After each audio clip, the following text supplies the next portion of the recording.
What's up, y'all? You're listening to the Extra Point College Football Podcast. I'm your host, Jacob Karnes, joined as always by my co-host, Daniel Hammack. Daniel, an exciting Week 8 in the rearview mirror, which we will address and talk about. Week 9 on deck, which we will also address, talk about, make some predictions, Daniel. On this episode, we will do our four-quarter structure, like the sport we love. In the fourth quarter, we're going to talk about one thing we learned, talking some Georgia Ole Miss.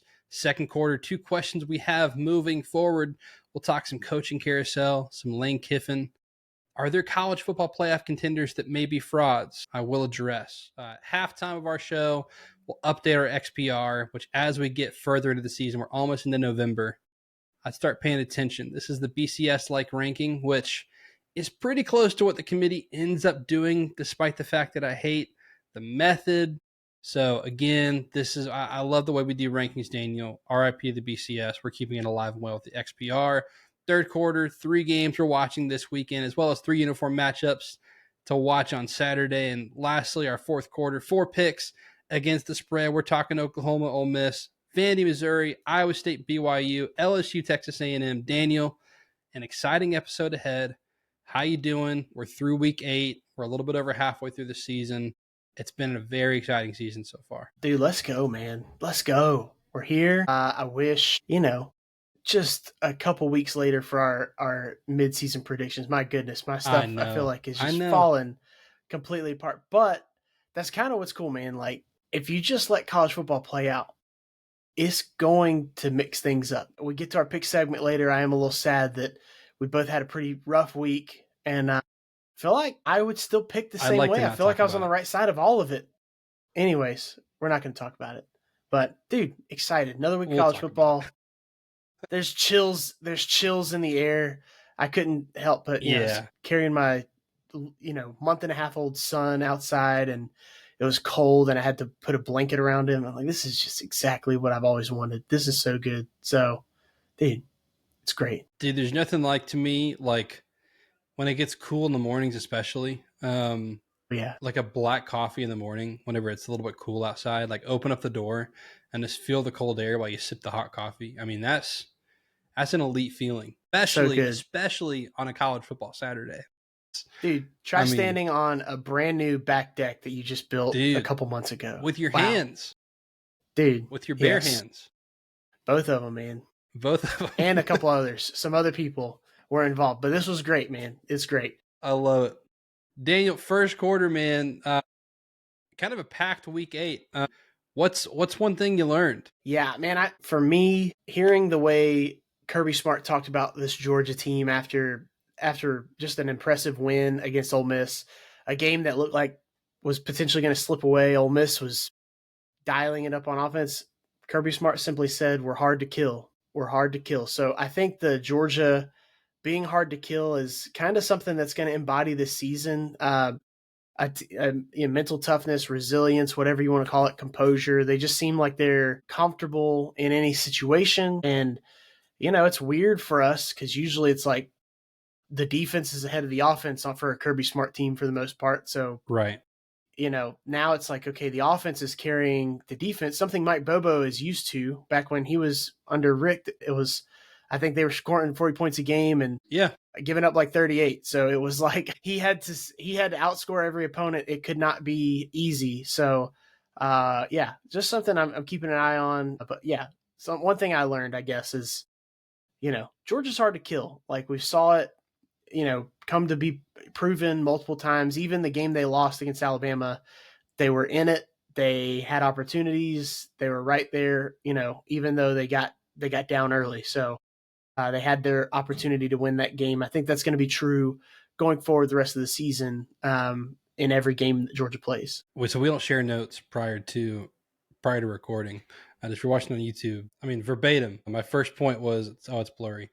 Georgia's hard to kill. That was my thing I learned. Nice. I was in Sanford Stadium Saturday. I saw some stuff on Twitter about I've never seen a Georgia defense worse under Kirby Smart.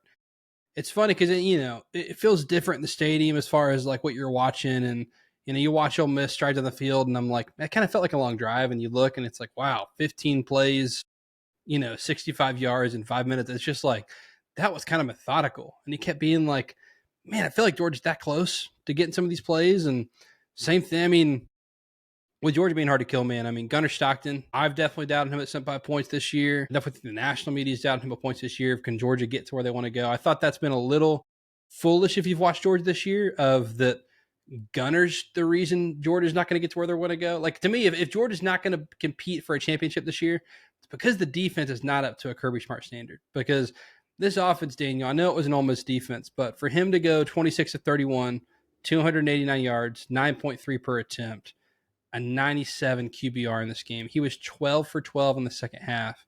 He ran the ball 10 times for 60 yards. Dude, he's a winner.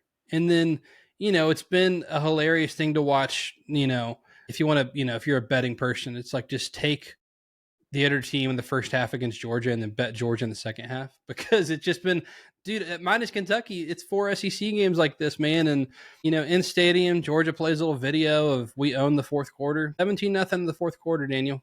When they needed to get a stop, they got a stop. When they needed the defensive line, which has kind of been absent, it feels like all year, to make stop, they're batting balls down. They're getting quarterback pressured in the fourth quarter. It's a long season. They will be favored the rest of the way. I know we're watching other teams. Texas, I still think, is a big game for Georgia. If they survive, Daniel, or if they can survive honestly, they can lose another game. If they can survive and lose another game, I think being in games like this and winning is going to pay dividends come playoff time. Because it's like the NFL now, where it's a second season. We saw it with Ohio State last year. They lose their last game of the regular season against their biggest rival for the fourth year in a row. And it did not matter one iota because they go on a playoff run. I think that them winning games like this is going to matter come November, December, January, because Ohio State, which I think is the best team in the country right now, they're dominating people. What if Ohio State gets in a close game? They might still win, and they might be fine. They might win the national championship this year, but we haven't seen it. So I think it's different to have a team of players who has seen it, felt it, been right there, and been like, it doesn't matter. Like, we're good. It's a 4-quarter game, and we have them right where we want them, no matter what. So, yeah, I was just really impressed. I think it's hard to describe what Georgia does, because, Kirby said they don't do anything different. It's just, you got to go 60 minutes for Georgia, and they're hard to kill. I think he described it really well. So that was fun to watch Saturday. Fun game, too, man. This two great teams going at it in an offensive shootout. I feel like defense wasn't a great game to be a part of. A fun game nonetheless. Daniel, 2 questions moving forward. What's your first question as we move forward into week 9? Yeah, my first question is regarding Lane Kiffin. His name came up. Obviously, Georgia Ole Miss was huge, but his name came up.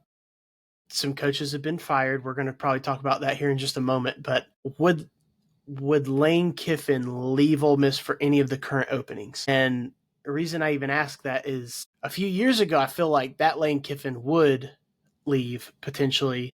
But by all estimation, he's different. He's the same coach and all that kind of stuff. But as far as like what's important to him, his family, also the college football landscape is different. I asked that question with some weight to it. Like, if he were to get offered jobs, like he's rumored to have gotten offered the Auburn job a couple years ago. Many people were like, oh, he just used it to get, a better contract, Jimmy Sexton at his finest, whatever, for getting a better deal with Ole Miss rather than going to Auburn. That may have been part of it. But like, Florida's open now.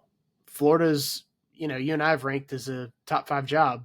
There's other jobs that are rumored to potentially go open. You've obviously got Penn State. I think Lane Kiffin's an SEC guy myself, but all that to be said, like, Lane has been wildly not thought of as, he's Florida's top target, and Dan Mullen famously said after he got fired that they should have gone after Lane Kiffin and all that kind of stuff. And certainly you think the personality kind of fits, what people like to imagine Florida being, but does he want to go all the way to Florida, start from a much lower rung on the ladder than he currently is? I think it's kind of the same question I asked a couple weeks ago about last week, Kurt Cignetti with Penn State. Like, does he really need to leave right now for another, within the same conference?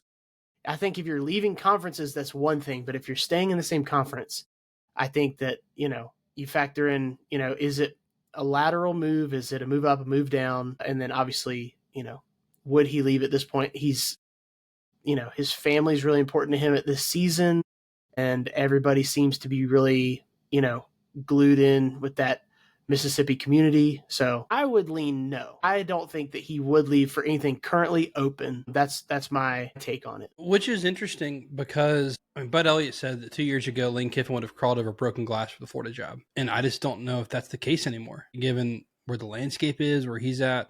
My first question was, what does the new era coaching carousel look like? Like, I'm just really curious how many of these guys that are, again, Lane Kiffin can go do exactly what he's doing right now, and be the greatest coach in Ole Miss history. Like, because of where that football program's been. Versus, I just wonder, like, I know these guys are a different breed and they want to win, but one, I think you can say that Ole Miss could win a championship at Ole Miss, and you couldn't say that even 5 years ago.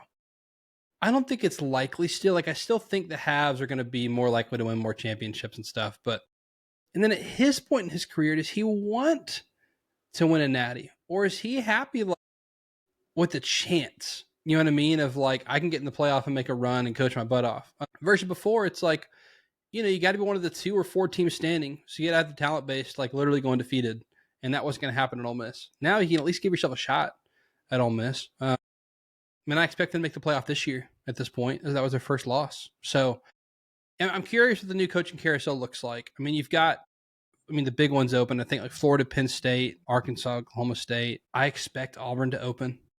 We'll see if LSU opens. I think the next 2 weeks to determine that. You mentioned Siggett, Indiana. Like, some of these coaches can be very comfortable and have a lot more of a chance now than they used to. We did a podcast a few years ago, Daniel, where we ranked the best jobs in college football. And I just wonder if that list is at all the same, or if we need to redo it this offseason. And what does that even mean now in the modern era? I think like I'm having to do some rewiring of, okay, what are the best jobs? Like, I still think at the end of the day, location's going to matter probably, just of like, money's not going to fully change. Like, I want to be able to drive and watch my son play football. Like, that's just, even if they're getting all this NIL money and they can have a private flight, it's still like, I can go home and sleep in my bed after watching my son play football. I think that's going to matter still when everything else becomes more equal. So maybe that determines best jobs. And then, of course, like conference, because access to resources and money, like Big Ten and SEC are going to stand out. But I'm just really curious what this next carousel is going to look like. Because I think it's going to get nuts.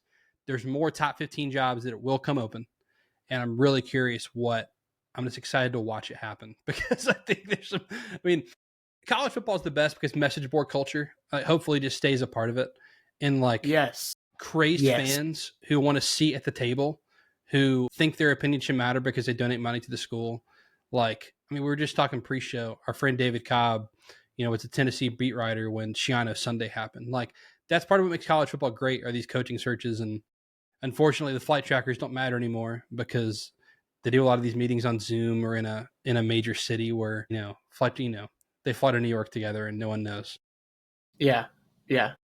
Miss that, but love this sport and excited for the next, what this coaching carousel looks like this year. Daniel, what's your second question? Yeah. So, along that same line, I just was kind of thinking about, it's like, it's weird to have this kind of conversation right now about best jobs or, what the coaching carousel looks like, because we're only halfway through the season.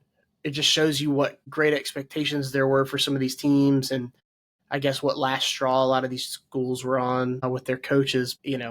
Mention Lane Kiffin, like, what would he leave for this? Would he leave for that?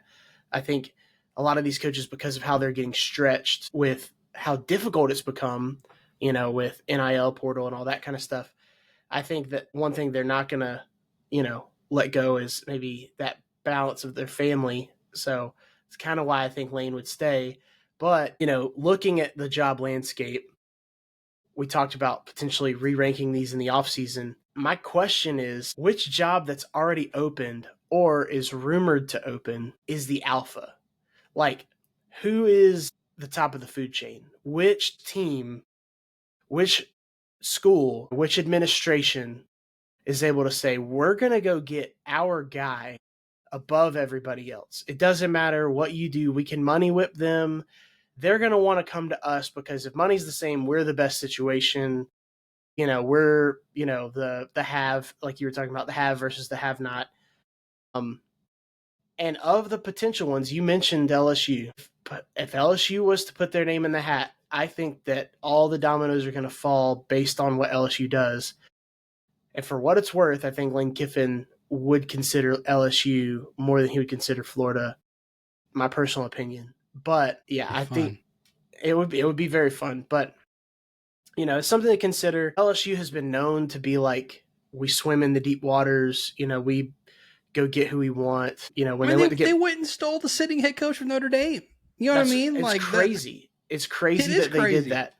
So, that's something you just got to keep that in mind. I mean, you got to have, for LSU specifically, got to have the right fit. But, Auburn, if they were to open up, there's a lot to like about Auburn.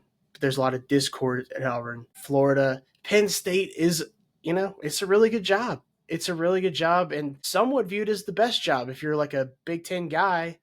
But a lot of these guys that are already SEC guys, you would think that their dream is to be at a major SEC institution rather than, at Penn State or wherever. But yeah, I'm curious because that's you're going to start to see like the hierarchy kind of take shape, and like, that food chain is going to quickly organize itself of, all right, this guy is going to go here and interview. So he was never our first choice. The other guy was our first choice, and everybody will kind of fall in line. And I expect some moves here, not active sitting head coaches moving on, but I expect there to be some big rumblings about, maybe some guys that have already been fired, going ahead and getting on a staff and making sure that they can start recruiting, doing things like that, because that window will open up in December. Yeah, I think of the possible jobs, it's probably LSU, but we'll see what opens up. I mean, like, my worry is like, is there a coach that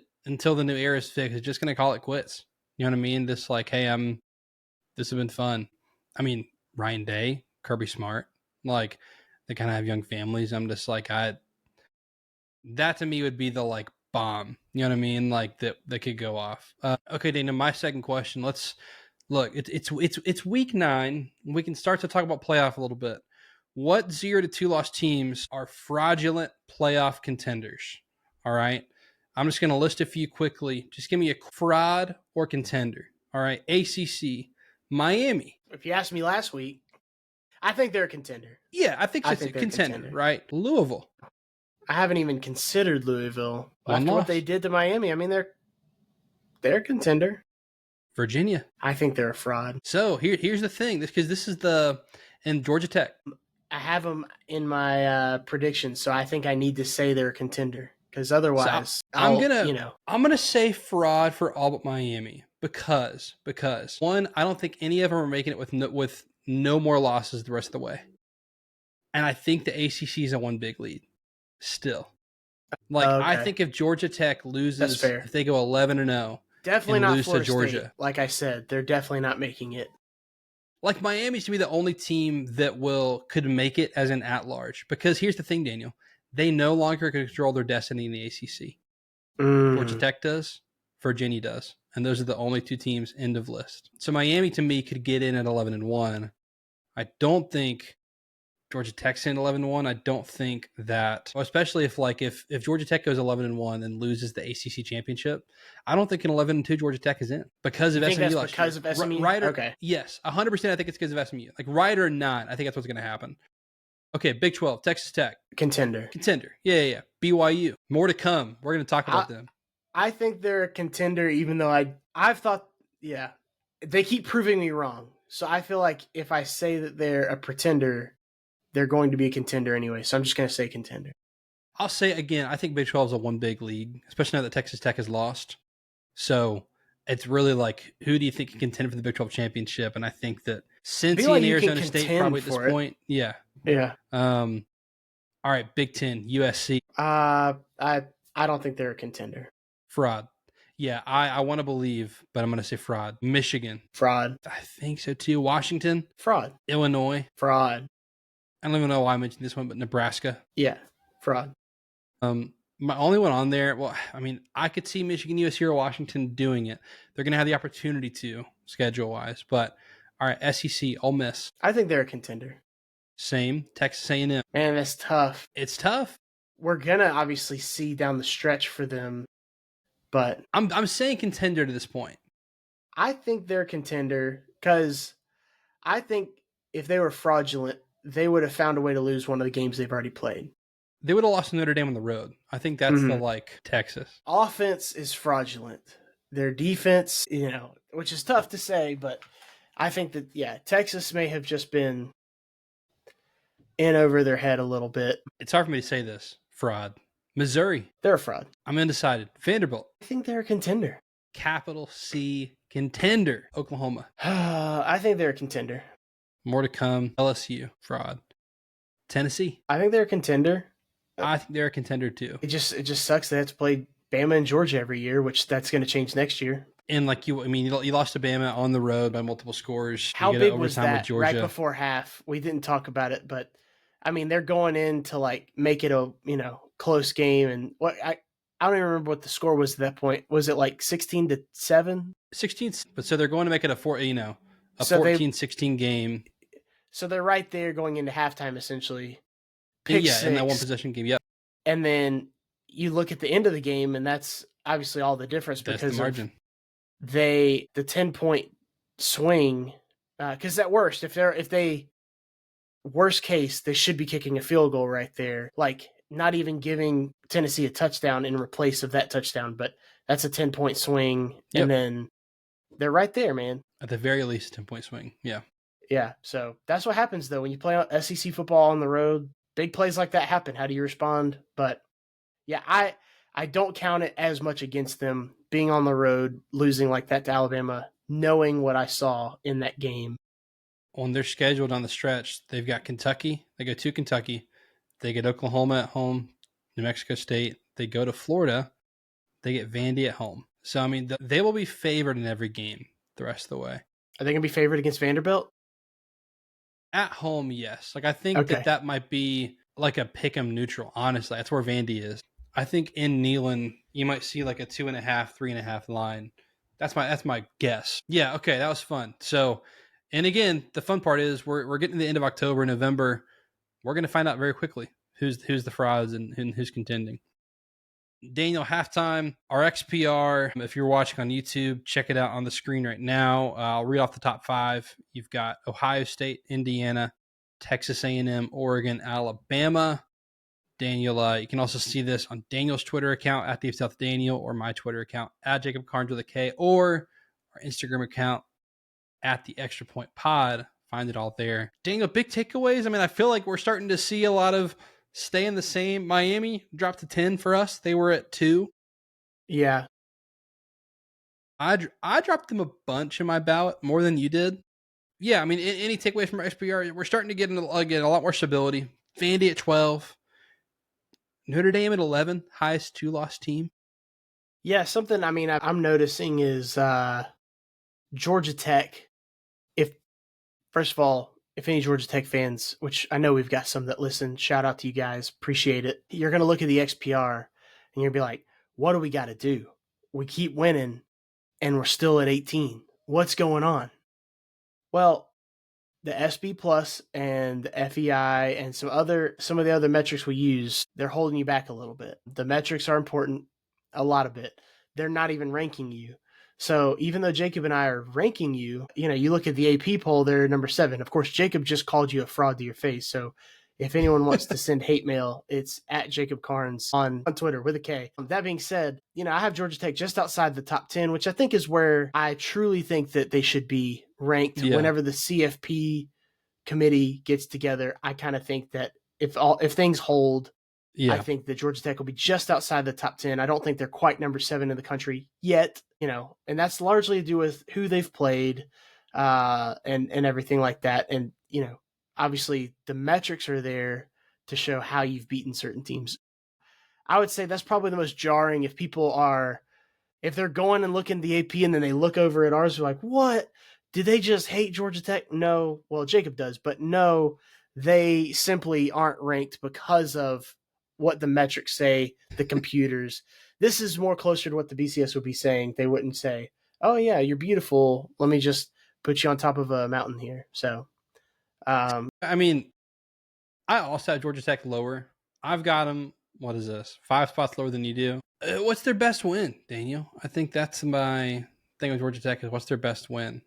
I mean, according to SU Plus, it's Duke. Duke, and that was also their best chance to lose, I feel like, for the rest of this year until Georgia. They beat Colorado on the road, and then they had, Clemson was a big win at the time, but that has diminished over time, and even this past week. So it's just tough. It's tough for Tech was counting on that Clemson win to be kind of like a, right. Hey, this is program win. This is something statement. Everybody needs to see. Clemson for sure will be ranked by the end of the year still, and they're not. They're not, and it's not helping Tech that's the case. Tech's getting some good, kudos, though, nationally. I think Kirk Herbstreit had them at number 4 ahead of Alabama. So talking about casuals, respectfully. Yeah, respectfully. That's good. I texted you guys this, Daniel. Again, you can only play the teams in front of you.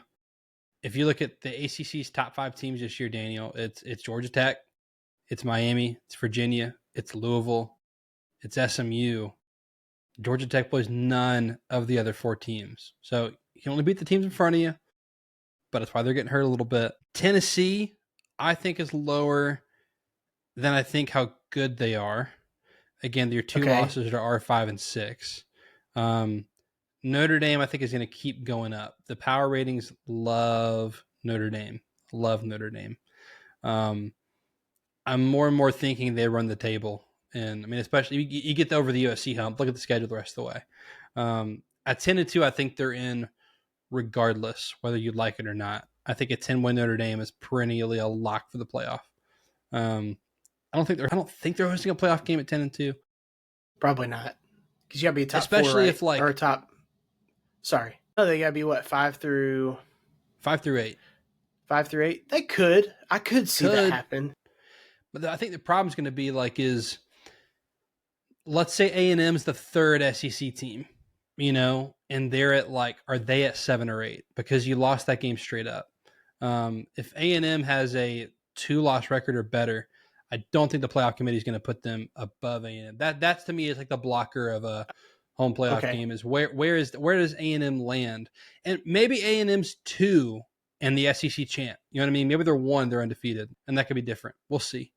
So yeah, check out the XPR. If you're watching, you got it there in front of you. Be sure to follow us at the Extra Point Pod. We're putting out a lot of great stuff on Instagram. We've added Ben to our team. He's doing a great job with our Instagram. So follow us on there for some cool content. Daniel, 3rd quarter, 3 games we're not picking that we're excited to watch this weekend, as well as who's your team of the week for week 8?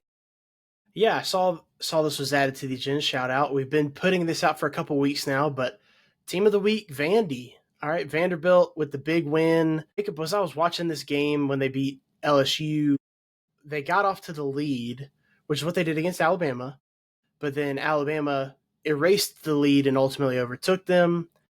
There was a drive in the 2nd quarter where LSU went and made it a 3-point game, and immediately following that, Vandy went back down the field and scored another touchdown. And to me, that drive, when they went back down the field and scored, was the indicator that they are different this year. So you asked about being a fraud or being a contender. Reason I mentioned contender, I think a Vandy with a fragile mindset who thinks that they're, still Vanderbilt of the past, they would have folded right there, or they would have wilted, but they're better than LSU, and they showed it. They went down. Great win. They're going to host College Game Day this week for the first time since 2008. Nuts. All the casuals online are all freaking out. The SEC has College Game Day again. Okay, awesome. Whatever. It's dude, this is Vanderbilt and Missouri. Die on a different hill. This is, maybe the other conferences should have, ranked teams play every week. Maybe that would be better. That's why they keep getting picked. Anyways, I need to get off of that. 3 games I'm watching, because we're picking the Vanderbilt game. That would be one that I'm watching, but we're picking that game. So 3 games.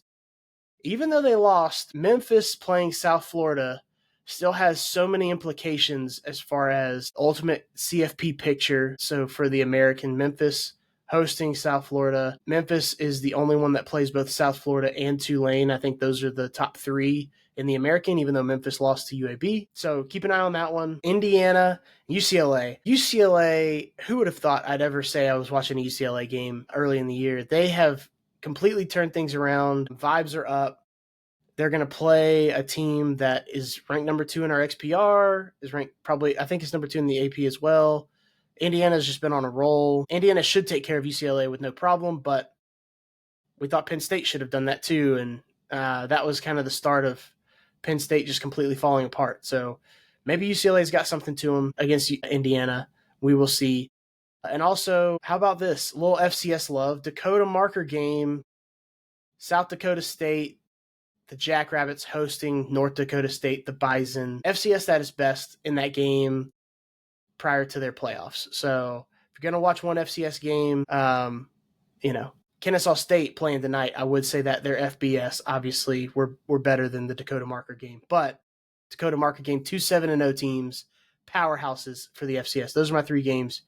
Jacob, what are your uniform matchups? Yeah, so first, got to award the uniform matchup of the week for week 8. BYU and Utah. Didn't see it coming. Did not. Beautiful. I had it on my list narrowing down.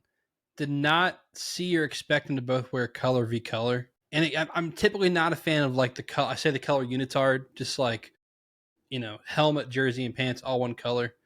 But in this context, Daniel, it worked. It was beautiful. It was perfect. Red versus blue, beautiful stadium. Rivalry. I feel like you've mentioned that before, specifically red and blue together. Yeah. It was pleasing to the eye. I felt it watching it. Dude, growing up a Star Wars fan, man, that's the lightsabers, man. Like blue versus red. It's good versus evil. Not necessarily with those colors, but, that's what it was in Star Wars. So, yeah, I like the red versus blue. For this week, Daniel, 3 to watch. I'll be honest. This is the first week where I was looking at the list going, man, it's kind of easy, hard to come up with 3. Then most weeks I'm writing down 10 I'm excited about. We'll start with Kentucky and Tennessee.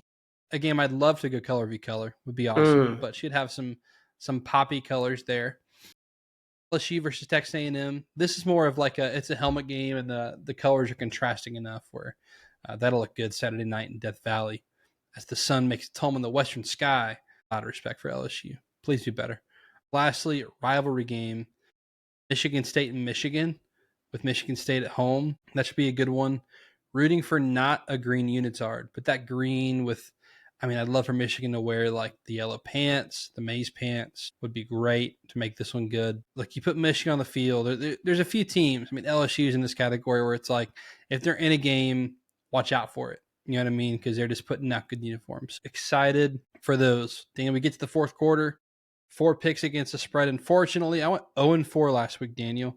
And you said it, the only game I'd change, honestly, was Vandy. I really thought LSU would put up more of an effort. The rest of them, I felt like I was on the right side. I did not expect a 99-yard pick 6, for example. Yes. In the Bama-Tennessee game. Georgia won by 8, which if they had gone for it on 4th down, they could have iced the game and won by 5. They started slow. So, again, felt like I was on the right side there. They gave up 35 for crying out loud. USC had every chance to stay in that game in turnovers, man. They also gave up 300 yards in the ground or whatever it was. But, I'd pick it all again. Point. Yeah, we lost both of those 2 games. We lost Georgia and Notre USC Dame by half a point, each of those. And then the Bama one, that pick 6 really just threw everything off as far as our numbers go. But, dude, that's the game, man. We just got to put our nose down, and this week, let's go 4. I need 4-0. I need it. To crawl your way back to like 500 and then get hit with an 0-4 is just, that's demoralizing, I know how it feels. Dude, I know how some of these teams feel that just like getting beat late. Poor Auburn, man. They just, dude. They started 0-4 in the SEC like 3 years in a row, and they've all been like 1-score games. I feel how you feel. In the first game, Oklahoma and Ole Miss, both coming off of their first loss and first conference loss. Feel like, going back to my question, Daniel, I feel like this is a little bit of like a, hey, all right, will the real playoff contender please stand up and win this game? Ole Miss on the road. Oklahoma 5-point favorite. This line's, it's moving. I've seen everywhere from 4.5 to 5.5 today, Daniel. I tried to do an average and we're at 5. I have no idea where to go with this game, Daniel. I have a pick written down. Convince me otherwise. Where you go with this game in Norman? This one's great because, I mean, this is a college football playoff qualifying game. How about that? This one is you're going to qualify for the game one or for the playoff one way or the other. Because I do think, I mean, both of these teams obviously have one loss. They were rolling with, undefeated. Then, Oklahoma loses to Texas. Ole Miss just loses to Georgia. You've got, a couple of opposite. I was a little surprised that Oklahoma was favored the way they were. To me, it has to be, related to the defense. Them expecting to, I guess, get a couple more stops than what Georgia was able to do early on. But I'm leaning Ole Miss, man. I'm back and forth. I think Ole Miss has the better team. I trust their coach more. I trust their quarterback more. I know that I think I can trust Ole Miss to score points. Oklahoma, I think that there's a chance that they stop themselves and they don't need Ole Miss to stop them sometimes. Part of me is questioning that. I think Ole Miss is going to be able to run the ball, whereas, like we've mentioned, Oklahoma has struggled to do that for the most part. Give me Ole Miss. I think they win this game outright, but I get 5 points, so I might as well take it. I have Ole Miss making it to the playoff, so I think that they may get the better of Oklahoma in this game. Okay, makes you feel better. I'm also taking Ole Miss to win outright. Here's why. I think that I mentioned this prior to the Texas game. Ole Miss still has not found a run game on offense. As good as John Natier's been, he can't be their only run game. They haven't found a run game. The Ole Miss defense is gettable to a dynamic offense, but not to a one-dimensional offense. And I think that's where, Ole Miss is not a great run defense, but Oklahoma's 70th in EPR per rush. Ole Miss's defense is 62nd. Oklahoma's offense 15th in EPA per pass. Ole Miss's defense 29th in that area. So it's kind of like the good on good, bad on bad, but it's a one-dimensional defense. It's a one-dimensional offense. So I trust that Pete Golding can scheme up something if you know you're not going to have to worry about the run. Again, it's like, at this point, Daniel, it's week 9. Teams have kind of told us who they are. So it's the bye week. So Oklahoma's off a bye, right? They're off a bye. And so they could have found a run game, but I need to see it first.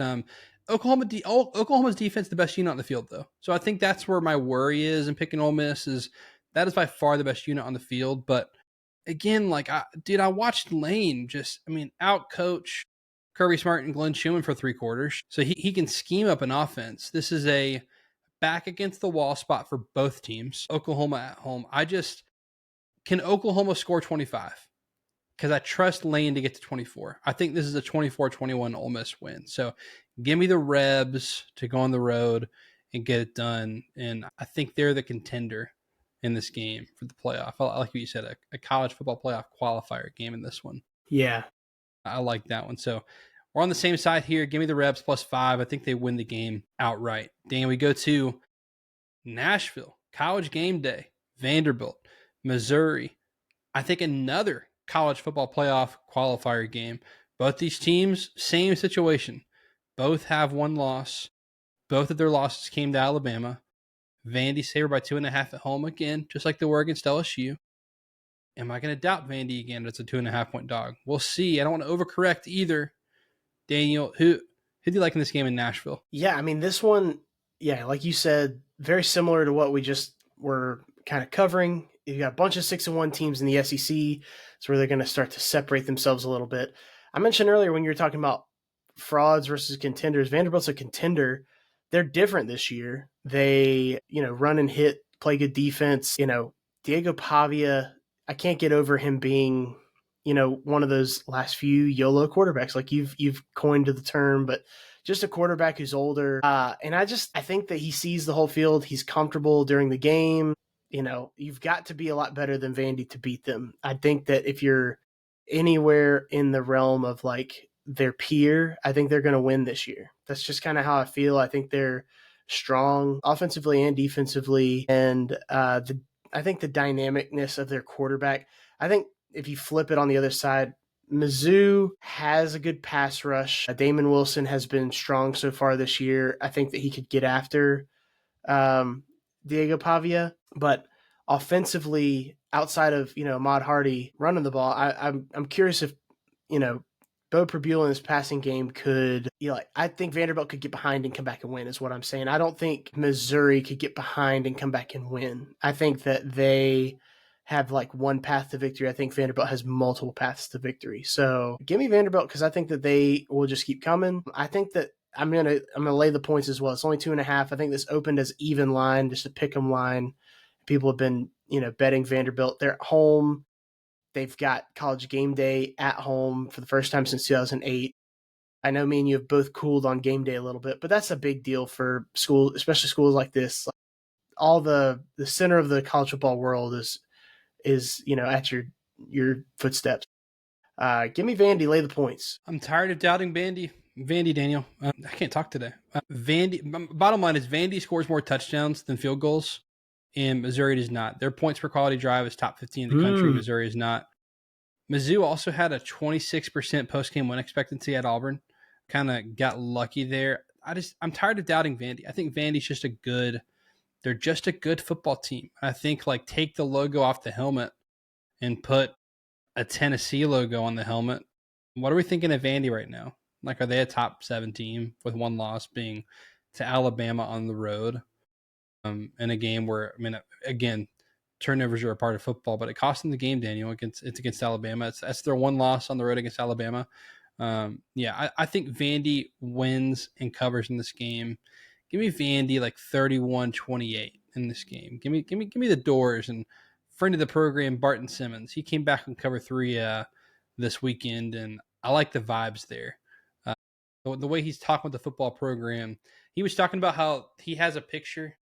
I don't know if someone sent it to him or if he has it printed out or whatever, but it was in their first season. It's one of these games, and it's the stadium like half full, but it's like they're in a close game, and it's like half full versus like what they had on Saturday. Really impressed with what they've done with that program. And hey, everybody laughed at Diego Pava saying, "I come back to win a national championship."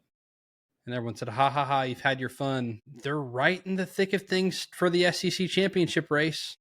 They're right in the thick of things for the playoff. It's week 9, Daniel. This isn't week 4, and we're like, ooh, they're 3-0. It's week 9. Yeah. Give me the doors to winning. Yeah. Game 3, Iowa State hosting BYU. BYU undefeated. Thought Utah beat them last week. They did not. They kind of did the same thing here last year, Daniel, where they made it through halfway the season undefeated. Didn't end that way. I'm putting them on, look, fraud watch, all right? They're underdogs against Iowa State, your Big 12 champion preseason. That's right. Who do you like in this game at Iowa State? Yeah, dude, you already kind of mentioned a couple things there. I mean, I've got to be an Iowa State guy, right? I picked them to start the year. Rocco Beck, I famously said he's the best Big 12 quarterback. I stand by that. The BYU has kind of, I don't want to say they've come out of nowhere, because BYU as a program has always been a respectable program. They have good years. Sometimes they have, they're, a slight regression or whatever, but I expected them to regress much more this year. 7-0 start has been very impressive, and the fashion in which they've won some of these games has been wild. And beating Utah last week, I think, is a very good win. At Arizona in double overtime, but you start to look, and it's like they've collected a lot of wins against some teams that maybe aren't that good.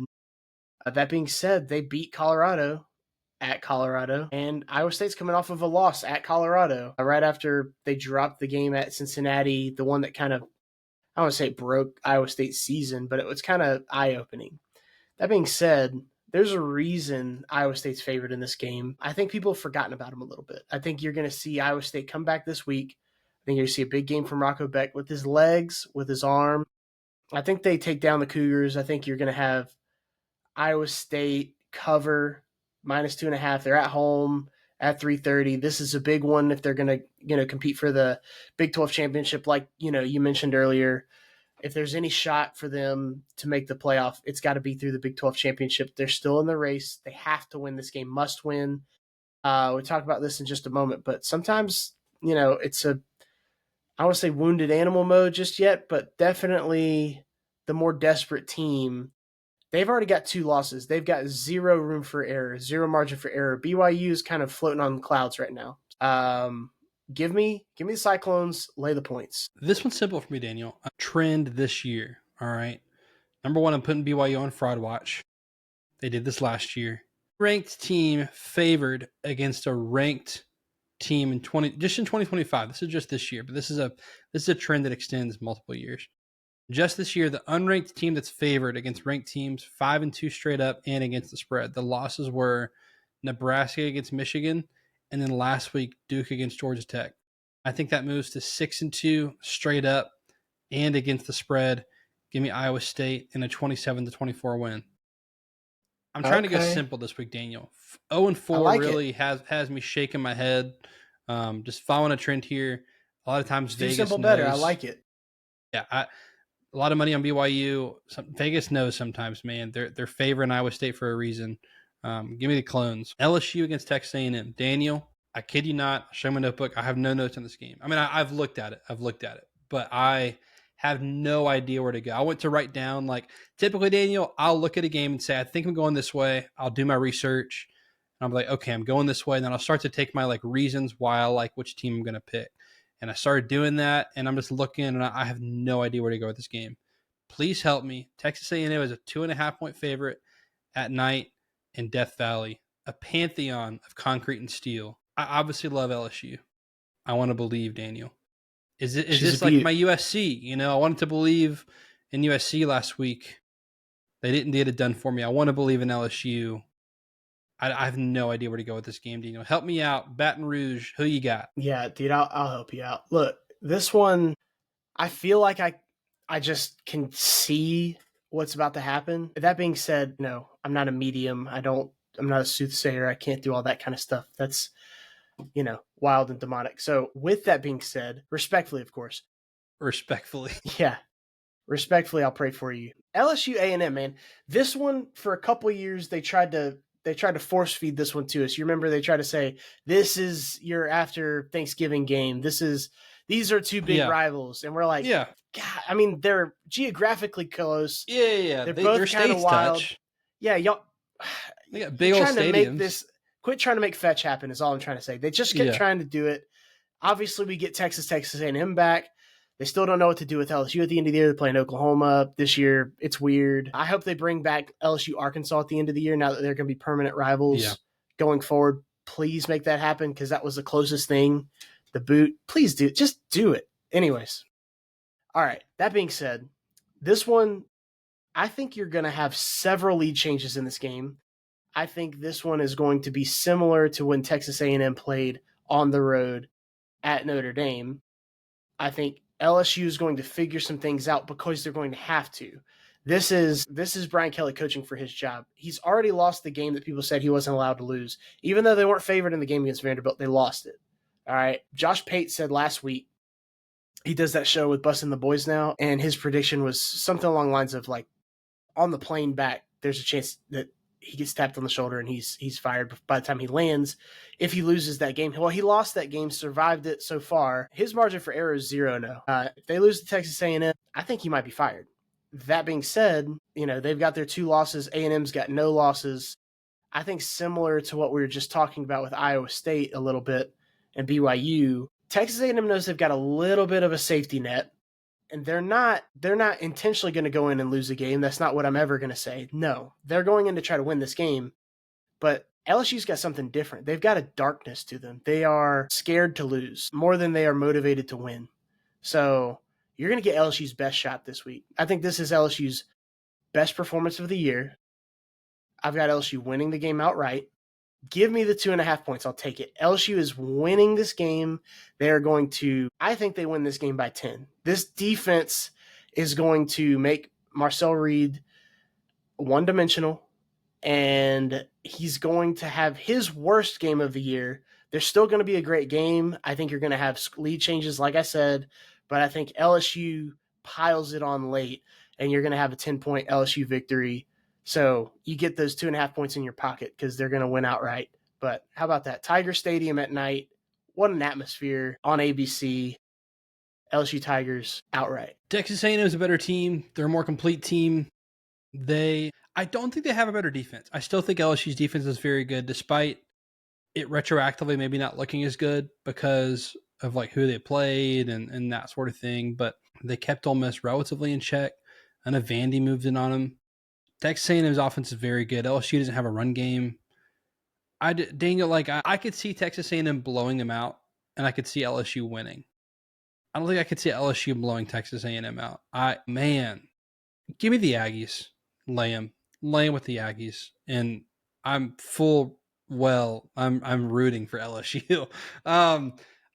You know this, Daniel. I've always had an infatuation with LSU. I love it. I love everything about it. Never been to a game down there. On the bucket list. Need to go.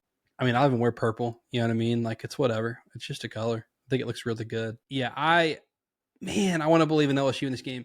Part of me, Daniel, is like in college football in 2025 has been really chaotic, especially in the SEC, where I think you're going to have I don't think anyone's escaping with less than one loss.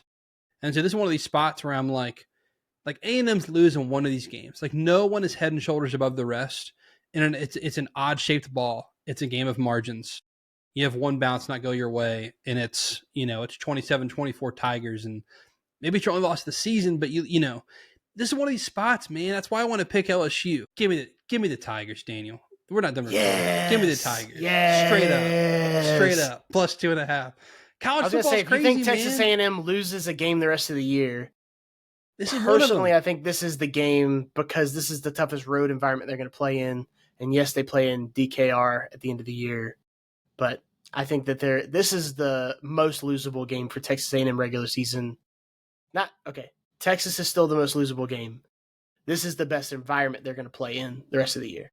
I wish I could know the team's mindset. You know what's crazy, Daniel, is we're talking about LSU as if they're Auburn. As if they're David having to take down Goliath. Well, no, just in general about are they going to fire their head coach? And it's like, dude, they're 5-2. They control their own destiny to the playoff. You know what I mean? I know they play Texas A&M and Alabama the next 2 weeks, but I mean, they're 5-2, Daniel. At 9-3 LSU, I'm telling you, 9-3 LSU is in the playoff this year. I'm telling you. Oh yeah, with that schedule, they get it done. They get it done. I'm going to regret changing my pick, but I want to believe, Daniel. Last week, I missed my I want to believe pick by 9.5. By half a point. I want to believe. Give me the Tigers. I just think no one's making it out of the SEC undefeated this year. This is one of those games where you look back and we go, man, LSU ended up going 7-5. How in the world did they lose? Or how in the world did they beat Texas A&M when they're 11-1? I think it could be one of those games. Give me Saturday night in Death Valley. The LSU defense. Maybe there's a pick six in there. Marcel Reed has been an excellent thrower of the football this year. In fact, what's crazy is we were looking at charts earlier of EPA on passing downs versus running downs for quarterbacks, looking at who's truly a dual threat. He's been way better of a passer than a runner this year. So really credit to that coaching staff for how he's progressed as a passer this year. The thing about being an elite passer and a risk taker is, you take when you push the ball downfield, you inherently take risks, and that's okay. As a coaching staff, you're wanting that because it's risk reward, right? You get the 50-yard pass, and sometimes you get picks. It's an environment like this, why we love college football, where one of those picks happens and it gets run back, and all of a sudden, oh my gosh, it was 3-0, you're about to score, and now it's 10-0. Death Valley's rocking. Why we love college football. Give me the Tigers straight up. I'll take the 2.5 points. Boom. Thank you. I'm glad he picked LSU. I wanted to pick him.